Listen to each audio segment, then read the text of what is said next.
Өнөөдөр олон улсын совилогчдын өдөр тохиож байна. Монгол Улсын ерөнхийлөгчийн ивэлдоор төрийн ордонд совилогч тандаа баярлалаа. 2025 улсын зөвлөгөөн боллоо. Ерөнхийлөгч зөвлөгөөнд оролцогч совилогч эрүүл мэндийн салбарын ажилтан албаагчид болон зочид төлөөлөгчдөд талархал илэрхийлж олон улсын совилогчдын баярын мэнд хүргэлээ. Төр засгаас совилгын шинжилгээ ухааныг хөгжүүлэх совилогчдыг бэлтгэх чиглэлээр баггүй анхаарч совилогчийн цалин 2019 онтой харьцуулахад 1.7-оос 2 дахин нэмж 2024 оноос орон нутагт онцгой нөхцөлийн нэмэгдлийг олгож эхэлсэн байна. Мөн совилогч мэргэжлэр суралцагчдад тэтгэлэг олгож Арангаа аймагт энэ амраас совилгын сургалт эрдэм шинжилгээ эрүүл мэндийн тусламж үйлчилгээний төв ажиллаж эхлэх юм байна.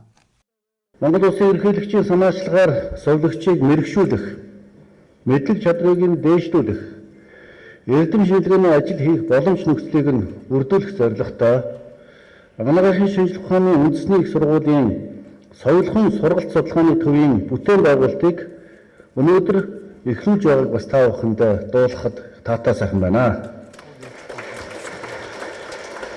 Өнөөдөр эхлүүлж байгаа энэхүү бүтээн байгуулалтын ажил бол зөвхөн нэгэн барилга байгууламжийн асуудал биш юм. Харин энэ бол Монгол улсад совилгын шинжилгээ ухааныг олон улсын жишгт дийцүүлэн хөгжүүлэх шинэ замналын эхлэлийг бид тавьж байна гэж бодож байна. Манай улс 15 мянган гаруй совилогчтой. Энэ нь эрүүл мэндийн салбарын нийт хүний нөөцийн 22% юм. Мянган хүнд ноогдох совилогчийн тоо 4.2 байгаа нь олон улсын дунджаас 2.4 дахин цөөн гэсэн үг юм.